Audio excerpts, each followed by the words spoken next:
Hi guys, John here again from Organic Nation, 245 Commerce Street in Frankton, Hamilton.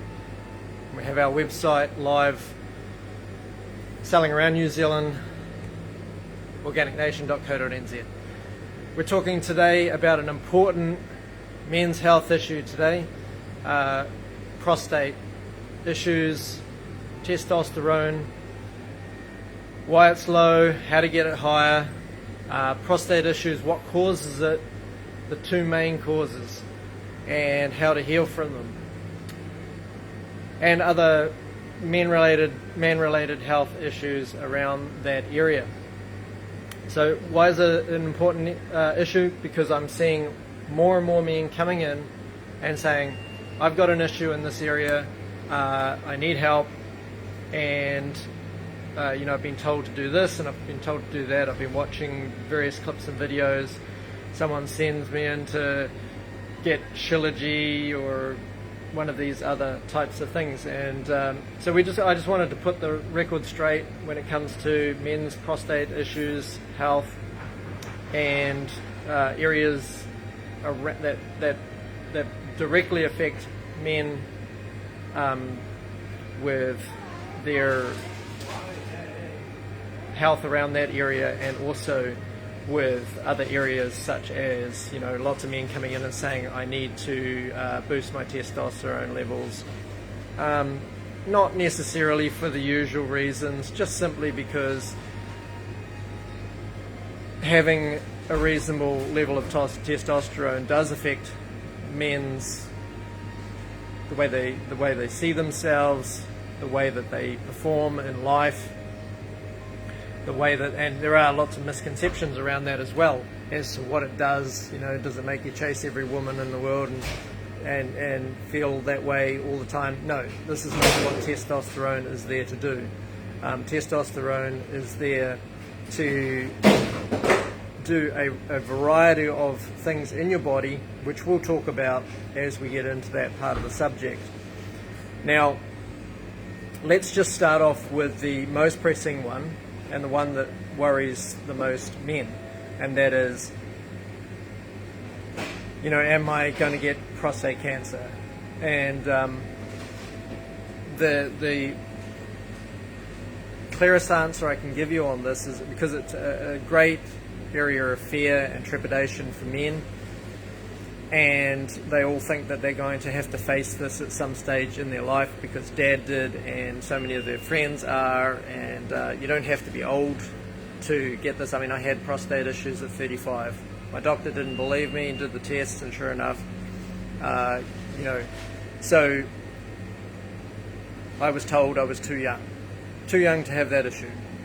Absolutely was not too young, and it had been coming on for some time, and I had realized that, and I was curious as to what was going on.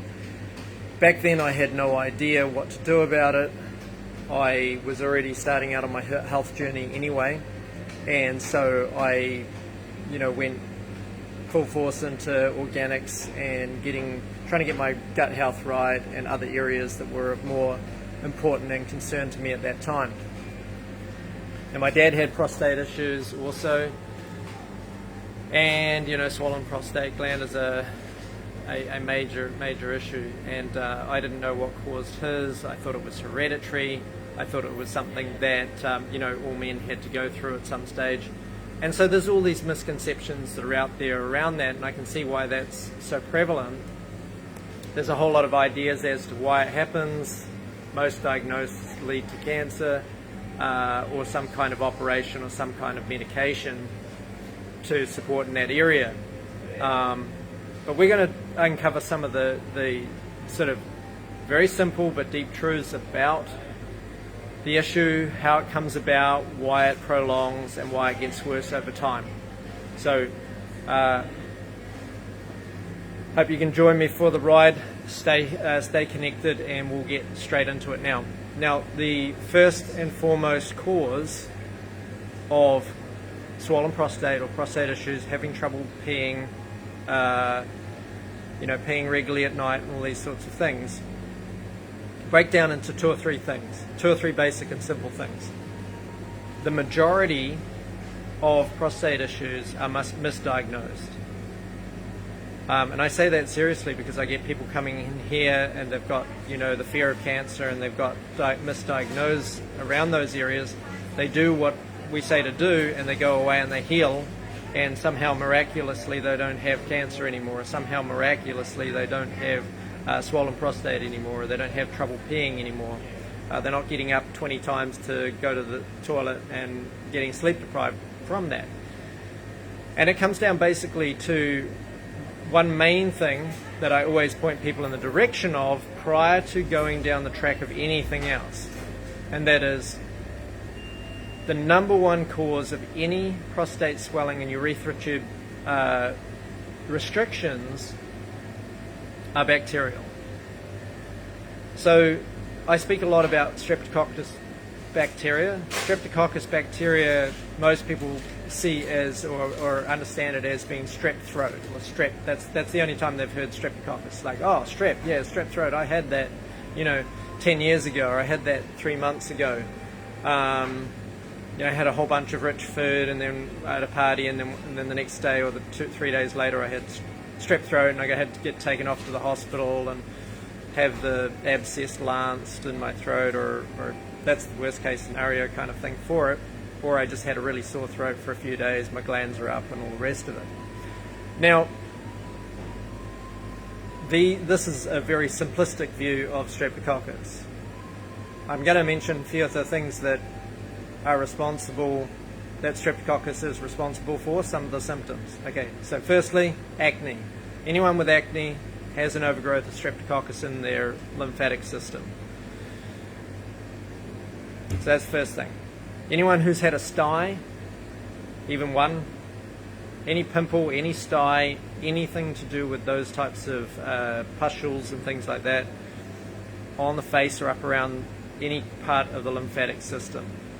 And most of your lymphatic system's up around the face, neck, down into the back, down through for women into the breast area, which is largely lymphatic, and then down under the arms into the groin area, and then down through the legs, behind each of the, the joints, things like this. But primarily it's up in the top area around the face and around the neck,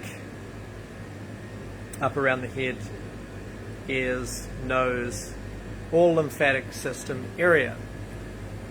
Now, I was speaking about it going right down into the groin area as well, and what happens is that Streptococcus bacteria, in its many different strains, over 50 different strains now, can get into an area of the body, cause acne, styes, UTIs, ear infections.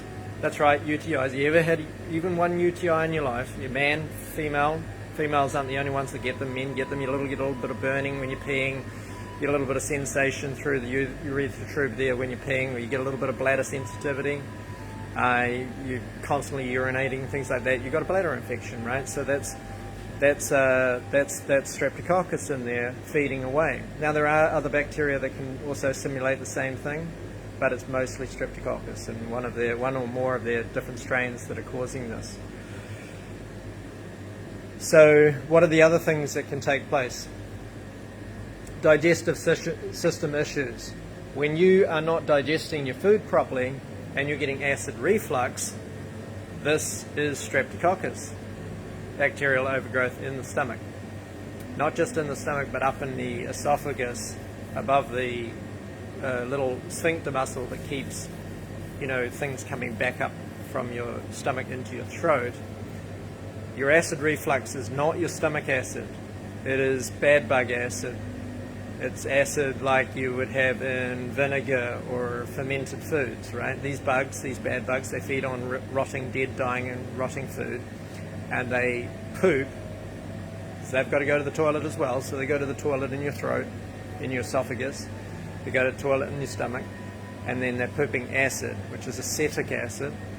These bacteria, their waste is acetic acid, and so that comes up in your throat at night or whenever it is when you bend over, and comes up and dissolves the the enamel off your teeth. It causes plaque build up in the mouth, and also damages the thyroid on the way through, burns the esophagus and your intestinal tract. So this is the same thing that makes its way down to the urethra, a tube that goes through the prostate gland. Well, the prostate gland is around the urethra. Now, what happens is bacteria can get in through the lymphatic system, the urinary tract system, the bladders, and the blood. And it can get down into that area and cause swelling from any degree, from very low grade swelling through to severe swelling. And this can put pressure on the urethra tubes, and you can also have inflammation in those areas as well, in the tubes, which can cause sensitivity and the constant urge for peeing and emptying your bladder when you don't have a lot in there, things like that. So in the bladder, in the tube. For women this is super common. For blokes it's becoming more and more common. Now, this bacteria has certain things that it loves to feed on. And unbeknownst to you, when you're having your daily diet, you're constantly feeding on things that are feeding these bacteria. Now, when they get fed, they have more babies and they overgrow, and they put more of their waste into the system, and they damage the nervous system in that area. All your nerve endings become sensitive. And this is the sensitivity, the burning sensations that you get. Now, some people don't get those things. They don't get those sensations. They don't get any of those sorts of things. But they do have others, like they do have trouble peeing, things like that. So we've covered the cause of it, what other symptoms can come about through it, such as poor digestion, acid reflux, not breaking down your food properly, through low strength hydrochloric acid and bile, and these cause or set up the ground, the bedding ground for more bacterial overgrowth. And then over time, these bacteria settle into these areas. They settle into the bladders, they settle into the stomach. They burrow in so deeply that you couldn't swab them or take a test for them and culture them in a lab and find that bacteria there, because they're so deeply embedded in there. And they will stay tenaciously in there, build their biofilm in that area, and stay there for good, and become problematic whenever they get overfed. And so we have a simple way of helping people to know whether they have a real issue down there or whether they just have a an issue that can be dealt with pretty simply. So the foods that feed these bacteria, as I say often, is eggs, number one, dairy, second, gluten, that's sticky protein. Gluten is a Latin word for sticky protein. So you'll notice that all of these things are protein based. Corn and soy. And then fats and protein. So these are all fat and protein based. And these are actually, by the way, if you know anything about allergenic things that cause allergies, they're all based on fat and protein. Nuts and seeds. I have a list of them out the back here that I have to know in order to sell product in this shop. In order to have a license to sell food, I have to know what my allergens are. Fish, nuts, seeds, chicken, protein, meat, certain types of proteins that are in grains, such as gluten, lupin, all these other things, right? So these are all protein-based foods that bacteria and viruses love to feed on. I got a question this morning. I just want to know about eggs. Is it okay to have organic eggs and clean eggs? Eggs that have been grown the right way. If they're cooked or raw, or so on and so forth. And the answer is like, eggs are not a bad food in themselves. It's just that science has, over the years, utilized and trained bacteria and viruses to feed on egg, and that's their favorite food. So when you've got bacteria and viruses in you and you're feeding on eggs, you're going to feed your bacteria and viruses and they're going to overgrow. So if you've got a prostate issue and you've got issues down there prostate-wise around the peeing and things like that, swelling, pain, inflammation, then by cutting out those foods that bacteria and viruses love to feed on, because I say bacteria as in streptococcus, that's the number one cause of swelling of that area. There is another cause, secondarily, and cofactor to bacteria, and that's Epstein-Barr virus, which gets into that area and feeds on mercury and copper and aluminium and various other things, and causes, eventually, if you have a highly mutated strain, can cause cancer in that area. But generally, that is not the case. It is the case in some ways when someone's either got that strain available in their body and they are feeding it in that way. You can have Epstein-Barr and streptococcus and not have any problems down in those areas because you don't maybe prefer to eat those types of foods. You could be living on a lot of fruit and vegetables and not having eggs, dairy, gluten, corn and soy and over much fat and protein, and you could and not have any issues down in that area at all, but still maintain your bacteria and your viruses to a level where they're not overly destructive. But we know men, we love our pies, our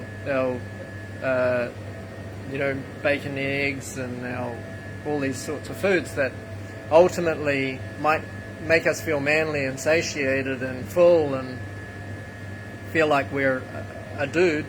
But at the end, you might have got away with that back, 200 or 300 years ago, but today, unfortunately, because of the mutated strains of bacteria and viruses that we have in our bodies, we simply can't get away with that anymore. If we have those mutated strains.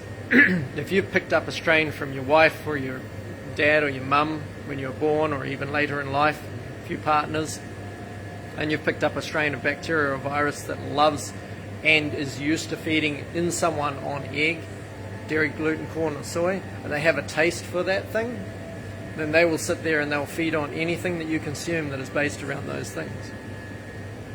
The higher the protein diet that you have, the worse your trouble will become. Now, I just touched briefly on the second cause of prostate issues, trouble peeing, all these sorts of things, swelling, inflammation, and that is Epstein-Barr.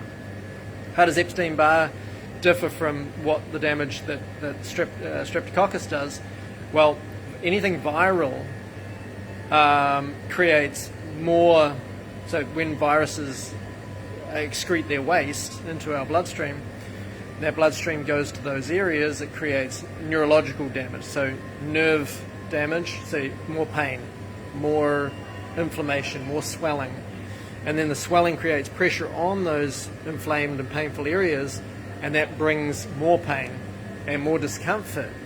And so you can not only, and that can put pressure on the bladder, it can put pressure on you to want to pee and urinate all the time, over and above what the bacteria are doing. So there's a vicious little cycle going on there. And so the virus can then ultimately, if it is mutated, or it's already a mutated strain that is a cancer-producing strain, can then go on to produce any grade of prostate cancer in the future as well. And that's just a matter of time if you continue feeding that virus. Now,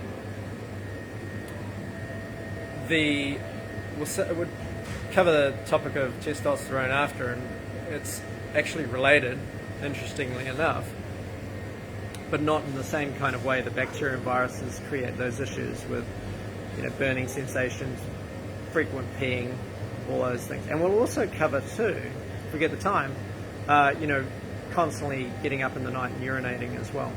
And that can be a liver issue and a kidney issue, exacerbated by salt, and also any kind of diuretic effect that foods have on your body, such as vinegars, alcohol, drinking stimulants such as coffee, matcha, tea, kombucha, all those sorts of things. So we'll cover that as well. But just to hit on the high points of this issue of prostate issue, being that it's so prevalent today and so many people come in every day saying, what can I do for my prostate health? Now there are, we mostly get asked for a particular supplement. Is there anything for the prostate? And we do. We have prostate, for example, I'll just flip the camera around and show you here. Global healing, prostate health, urinary health and prostate function. That's an example. Then we'll get people coming in asking for like shilajit, extract, to boost their testosterone, and then man health and all that kind of thing. That's kind of slightly unrelated. And then of course we have other types of supplements as well. As you can see through here, we have a huge range of products that can help in that area. We've got men's hormone support, all these other things, hormone support and that sort of thing.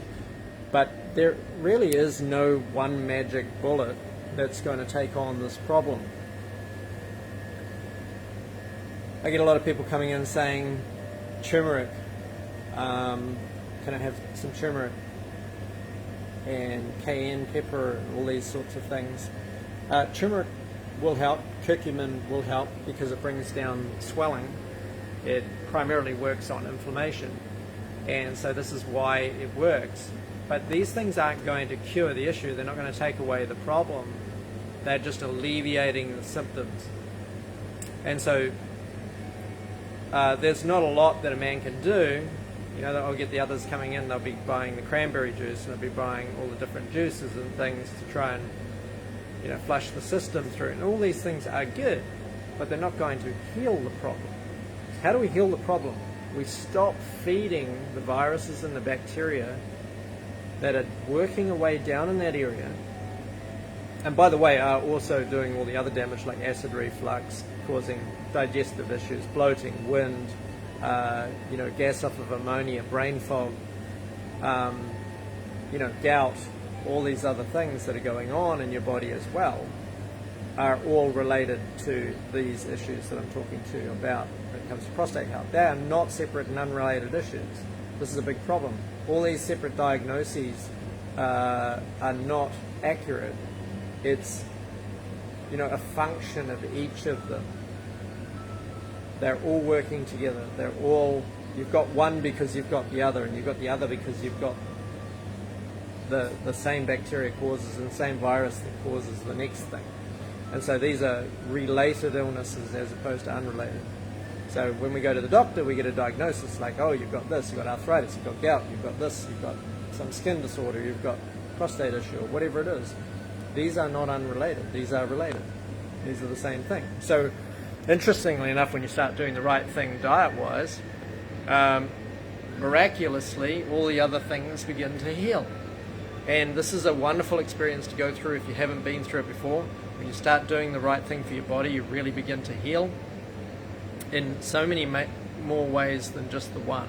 This is why I cover the same information for a lot of the talks that I'm doing and go back to the root causes of them. Your bacterial and your viral load are the most critical things in your body, along with the level of toxicity that they have the ability to feed on, readily available food for them. So let's talk about, before we get into the what to do in the health side of it, let's just quickly talk about testosterone. Now this is an important subject for most men. I don't really care about it because I just naturally have high testosterone all the time because I have the right diet. People are told that if they get on meat and eggs and dairy and all these other animal-based products that they're going to have higher testosterone. This couldn't be further from the truth. I've got customers who come in who are living on carnivore diet and keto diets and high-fat and protein diets, and they're some of the lowest testosterone. I only need to look at their fingernails to tell. If you've got the little moon going on, on your fingernails at the base by the cuticle there. You know, I can show you the size of those little moons down at the base there. Mine are some of the biggest that I have ever seen on anybody, and I haven't touched meat. I don't know if you can see it there, but I haven't touched meat, eggs, dairy, gluten, corn or soy, or any other form of fats and proteins for about 5 years. Prior to starting that, I had almost nothing. There were no moons there. They were, I'll just see if I can get a better shot here. Yeah, that's better. So you see that? Now, of course, I still have years to work on zinc deficiency, because that's one of the hardest things to bring back up. But when you get little moons like that, you know you've got really high testosterone. Now, that doesn't make me go chasing every woman in the world and you know, being super lustful and all these other things. It doesn't have any impression on that. In fact, what it mostly works on is your courage to be able to go out and face the world. If you've got high strength adrenals, your ability to deal with things in a calm and you know, rational manner, your ability to obviously, you know, it does help with a little bit of muscle building, things like that. People with high testosterone tend to grow more facial hair, they tend to have larger you know, ability to build muscle depending on your body type and things like that. But it affects, you know, just your general well-being as a man, feeling like a man, feeling you know, committed and convicted to perform as a man and to do the things that men have to do. I mean, look, all of the guys that are going to watch this are going to understand what I'm talking about. We have responsibilities, and sometimes if you can't face those things, you know, you have a central nervous system issue. If you get anxiety, if you get you know, caught up in the pressures and things in life, and you can't face those very well, well, you've got a few things going on. You could have low testosterone, but most likely you've got a low-grade viral infection that is you know, attacking your central nervous system and causing you, and low strength adrenals from, you know, too much in the way of stimulants, too much fat, all these other things, and you're not going to be able to face the world in the same kind of vigor because your health and your deficiencies are overpowering your ability to be actually able to go out and face and deal with life in the way that you need to as a bloke.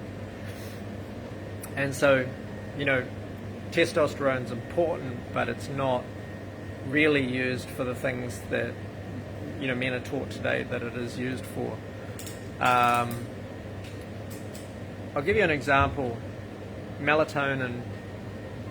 I get everybody coming in here saying, you know, will melatonin help me sleep better? And my answer is no.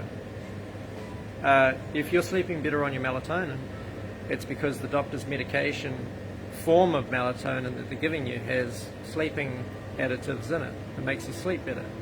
I mean, this is a complete sham on the part of the medical industry.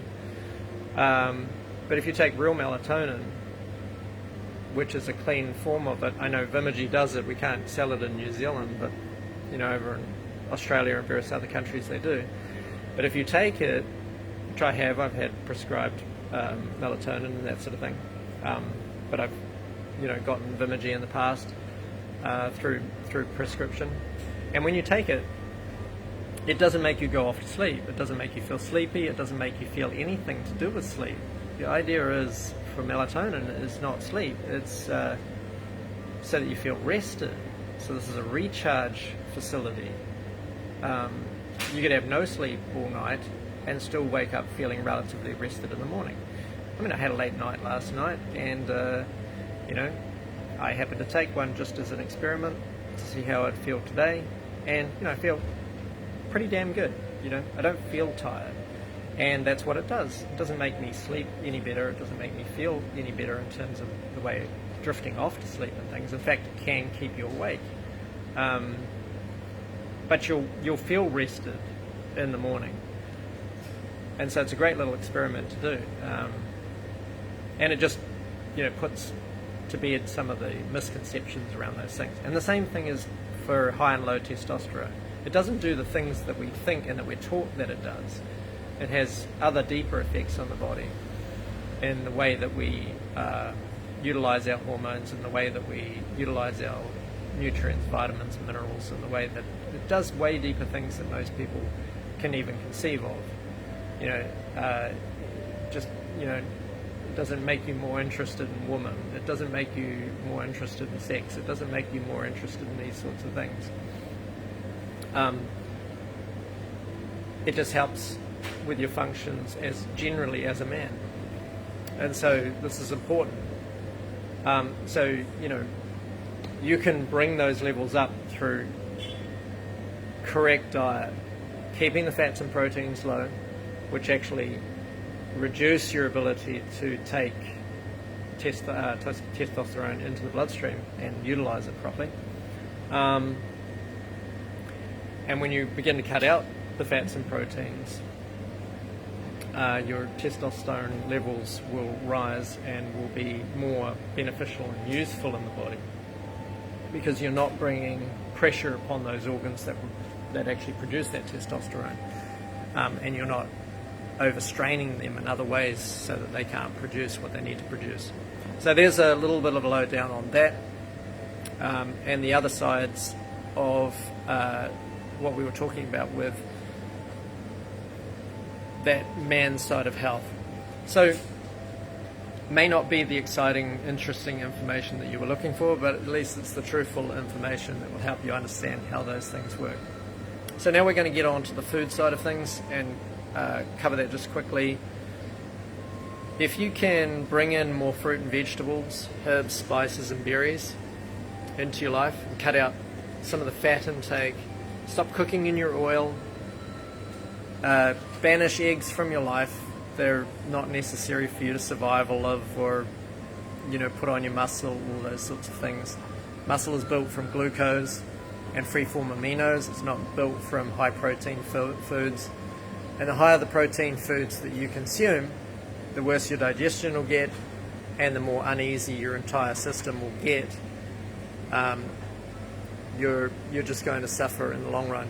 Your kidneys will be put under pressure, and you'll end up developing kidney stones and have gallbladder stones before you know it, and your liver will be sick, fatty and sluggish the more fat and protein that you consume. I had someone saying to me today, I heard a such and such person on social media say that if I had lemon juice and cayenne pepper and what was the other one? It was olive oil, that would heal my liver, my fatty liver. And we were talking about fatty liver the other week, and I'm like, well, lemon's good, cayenne pepper's good, but I don't know how fatty olive oil can heal a fatty liver. It just boggles the mind. But it just happens that they had heard that, and from a reputable sort of person, and I challenged that logic and reasoning. It doesn't make any logical sense, and it certainly doesn't make any medical sense. So the opposite is true, actually. You take away the fats, bring in the lemon water, and bring in the cayenne pepper, and bring in all fruit, vegetables, berries, herbs and spices, and yes, you will heal your fatty liver. So now there was one other thing that we were talking about in terms of urination and things. So if you've got an urination problem, first of all, I would recommend to every bloke who has a problem waking up in the night, constantly going to the toilet, first thing you can do is put your legs up in the evening. This is a little bit of quick health hack, right? Put your legs up in the evening for about an hour before bed. This will help any fluid in the legs to drain back to the bladder, through the bloodstream, through the lymphatic system, from the kidneys, and this will improve, you will have urinated most of the fluid out before you go to bed, and this is a good thing. Reduce your salt intake. Your salt is causing fluid to stay on in your cells, not in the cell, part of the cell that you want, but in the layer nearest to your skin, where people get what they call edema. So when someone starts getting edema, they start loading up fluids on the exterior of the cell, in that sort of cellulose area around the legs. And we really want the fluids to be inside of our cells, not out in the exterior. We don't want to be dehydrated cells and then have lots of fluid build up on our body on the exterior. So cut back on that salt. The getting back to the food side of things, when we bring in fresh, unwashed, uncooked and unsprayed fruit and vegetables, we do two things. We flush and clean. There's three different types of foods. There's fatty, filling, satiating foods such as eggs, dairy, gluten, corn, soy, cheese, fats and oils and all these sorts of things, fried spuds, whatever it is. When we bring those in, these are called filling foods, filler foods. They don't heal you, they don't flush you, they don't cleanse you. They just fill you up. And so your liver never gets an opportunity to cleanse. Then there's another type of food which is called a filling, healing food. And this is like, lentils, beans, well, not even beans actually, you can put those in the filler foods because they're highly fatty. But lentils, millet, oats, and various other items like potatoes, kumara, and what's another one? Pumpkin, things like that. These are filling foods and healing foods, but they're not necessarily flushing, cleansing foods. And then there's the flushing, cleansing foods that heal, and they are fresh fruit and veg, leafy greens, herbs, spices and berries. Now these are flushing, cleansing foods. They heal the body through flushing you out, bringing in hydration, bringing in the critical sodium cluster salts that come from celery juice and herbs and spices and fruit and vegetables, as opposed to sea salt, Celtic salt, and all these other types of salts.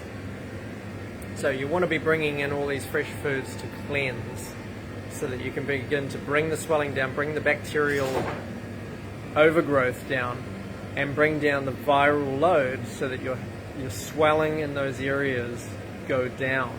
The lymphatic system begins to clear, the liver begins to clean up, the immune system skyrockets because it's getting support, and then the bacterial and viral level go down, and therefore inflammation goes down, sensitivity goes down, pain goes down, pressure goes down, that urge to pee goes down, and eventually all of those things clear up over time.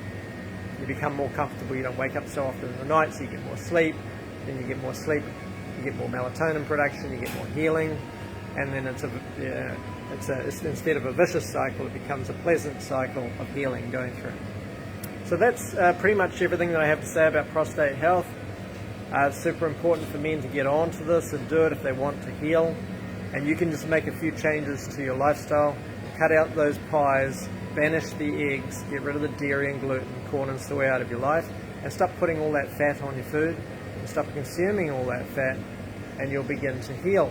Bring in some celery juice, lemon water in the morning, lemon water and honey. Bring in some more fruit smoothies, have more salads, keep the dressings off them unless they're clean dressings like lemon and honey and maple syrup. Fruit into your food, bring in some chopped apple into your salads, things like this. And lastly, I'll talk about supplementation. First and foremost, the most critical, you need B12 in the form of methylcobalamin and adenosocobalamin. You need magnesium glycinate or bisglycinate. We use the Vimergy brand, you can see that behind us here. I'd be bringing in your zinc, magnesium and your B12. Zinc sulfate is the one to have, and it must not have any citric acid in it. If you're buying clinicians and Blackmores and all these other different types of zincs, find that have citric acid in them. So that's dead, throw them out and get a good clean supplement. Now I'll show you, we use the Vimergy range of product. You'll see here our magnesium glycinate, a couple of different sizes here. You'll see our zinc, we've got kids zinc, we've got larger zincs as well. We also have a refill coming, and then there's the B12. We have that usually in 4 different sizes here as well. Those are the 3 bare basic minimums. If you want immediate alleviation, curcumin with turmeric, and they do like large amounts at 270 capsules, 90 capsules, so that you've got them on hand. We also use the MSM in this one here. Forgot to put that label down yesterday when that came in. And we also have the MSM in the Vimergy, which is this one up in here. This also has good stuff for your bone health as well, silica and calcium, and they're all in forms that the body likes it. For anyone who wants to deal with the viral side of it and bacterial side of it as well, we've got the licorice, the cat's claw, the propolis. Propolis is hugely powerful in that area as well. And you've got the cleansing side, which is the nettle, the lemon balm. You do that in a couple of different sizes. And antiviral again, you've got the golden seal. And the total immune blend, which also has the thyme and mullein and zinc. And that's super important as well, because those there have the ability to drop your viral and bacterial load, bring down inflammation and swelling, and boost your immunity, so you've got more resources to fight against the bacteria and virus as well. And we'll take a walk just quickly over here to the tea aisle. And I've got a special tea here that I call the Medical Medium Detox Tea. It has hibiscus, nettle, lemon balm, eyebright, olive leaf, licorice, cat's claw, dandelion leaf or dandelion root, mullein leaf and peppermint. And this tea, we make this ourselves specifically for people with those sorts of issues, right? And this will bring in hundreds, if not up to 1,000 phytochemicals into the liver to give fighting support, damages viral carcass and bacterial carcasses so that they can't replicate and mutate and do their thing, and brings in support to the liver so that it can function in the way that it needs to help heal fatty liver and digestive issues and all those sorts of things. So that's a fantastic tea. It's not expensive, and it's a great one to get into. You can buy that online, or you can buy that through the store. And we also have all of those teas individually as well. If you don't like a certain flavour, you don't like a certain thing, you can get all those individually as well. Now we'll go quickly back here to my smoothie ingredients. I always tell people about the Medical Medium Detox Smoothie. It consists of a banana, orange, or 2 bananas and orange, and then bring in the spirulina and barley grass juice powder. Now you can either do the wild blueberry powder, or you can do the fresh frozen wild blueberries. White blueberries are 100 times more antioxidants than standard blueberries, so get into those. But the spirulina and barley grass juice powder will help bring down those inflammation, the swelling, bring in critical healing. If you want protein, spirulina is a wonderful source of protein. The juice powder, this is way more powerful than just ground up barley grass, and we use those because they're clean, they don't have any fillers in them, and these are the ingredients I put in my smoothies every day after having my litre of lemon water and honey and my mostly nearly a litre of celery juice.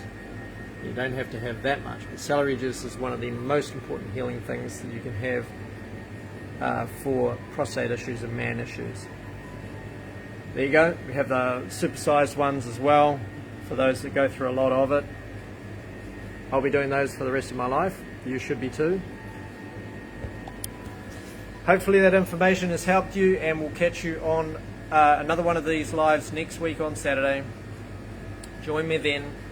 I'm still tossing up what I'm going to do in the next one, whether we might look at some issues around say anxiety, depression, things like that. Maybe someone could give some comments as to what they want to hear going down in the future as well. We've got so many subjects to cover, but we'll go into a great topic next week, and you guys can fire through some ideas if you have them there. If you like what you've heard, share it, pass it on to your friends, like, comment, And we also do free information packs. When I post this out, I'm going to put in some questions that have answers on them as well, as to where you can get more information on this. Our information on our healing packs, critical information on healing from any ailment that you have, and we'll put those links on there, and you can go through to those, ask those questions, you'll get instant replies, and we'll also interact with you personally as well, answering any questions that you do have. And if you don't understand something about what I've said, please ask. You can email us. We can get your email and email you back. We can send you an information pack. It's all free. We do all of this every day for free, and we appreciate it when people buy the supplements, they buy the things that we recommend so that they can begin their healing, and obviously it supports us so that we can continue giving this free information. So thanks for coming on today, and share it with your buddies, pals, family, anybody who has needs. We're available here at the shop every day except for Sunday, and 9 till 5, and on Saturdays 9 till 2, and then available on the website 24/7 at organicnation.co.nz. Feel free to drop us a line at any time, or ask us any questions off this live or any other live that you see, and please share and like and comment. That'll be fantastic.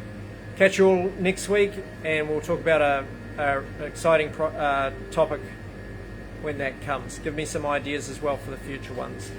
Thanks guys, enjoy your day. Bye now.